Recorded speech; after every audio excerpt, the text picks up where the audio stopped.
তারেক রহমানকে অনুরোধ করব, আপনার বাপ কখনো মুজিববাদী লোক ছিল না, আপনার মা কখনো মুজিববাদী লোক ছিল না, কিন্তু আপনি নব্য করে মুজিববাদের পাহারা হয়েছেন। দিল্লির কুখ্যাত সন্ত্রাসী মাফিয়া গোষ্ঠী আওয়ামী লীগের সাথে হাত মিলিয়ে বাংলাদেশের জনগণের উপরে আবার নতুন ভাবে যারা গত 17 বছর আমাদের উপরে অত্যাচার নির্যাতন নিপীড়ন চালিয়েছিল, এসালাম এবং বেক্সিমকো থেকে যেই ধরনের ব্যবসায়িক জঙ্গি গোষ্ঠী জনগণের উপর অত্যাচার করেছিল, তাদেরকে আবার এই পার্লামেন্টে তারা জায়েজ করে নিল।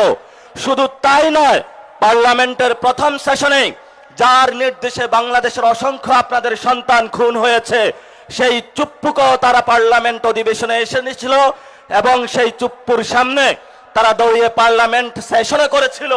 এবং পরবর্তীতে যখন তাদেরকে বলা হলো যে আমরা একটি বৈষম্যহীন একটি মানবিক বাংলাদেশ চাই, তখন তারা ধর্মীয় কার্ড খেলা শুরু করলো।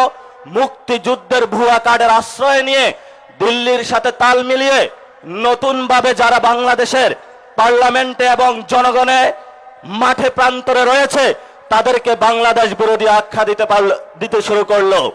আমরা বিএনপি ভাইদেরকে বলবো, বাংলাদেশে দুইটা পক্ষ, একটা হলো বাংলা পক্ষ আর একটা হলো ভারত পক্ষ।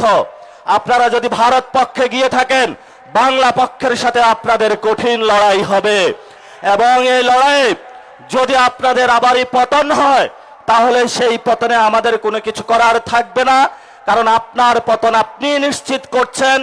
এখন ওরা আমাদেরকে বারবার বলে যে ছোট ছোট পোলাপাইন তাদেরকে নাকি ধমক দিয়ে কথা বলে, এই ধরনের অভ্যাস শেখ হাসিনার ছিল।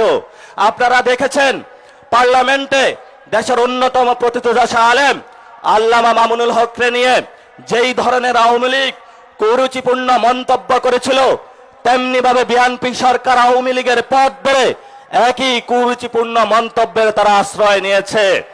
এবং সাথে সাথে তারা যে বিষয়টা জঘন্য কর্মকাণ্ড তারা করলো, তারা দেখলো বাংলাদেশে যতদিন আলেম ওলামা থাকবে, বাংলাদেশে যতদিন ইসলামের পক্ষের লোক থাকবে, বাংলাদেশে যতদিন নীতি নৈতিকতার লোক থাকবে, ততদিন তাদের চাঁদাবাজি সন্ত্রাস দুর্নীতি ভারত নীতির তারা বিরোধিতা করতে যাবে। এই জন্য তারা বাংলাদেশের বাংলা পক্ষের শক্তিতে নিবৃত্ত করার জন্য ক্যারেক্টারের আশ্রয় নিয়েছে। যেই পথে তারা আশ্রয় নিয়েছে, এই পথটা ছিল শেখ হাসিনার। এই জন্য আমি তারেক রহমানকে অনুরোধ করব, আপনার বাপ কখনো মুজিববাদী লোক ছিল না, আপনার মা কখনো মুজিববাদী লোক ছিল না, কিন্তু আপনি নব্য করে মুজিববাদের পাহারা হয়েছেন।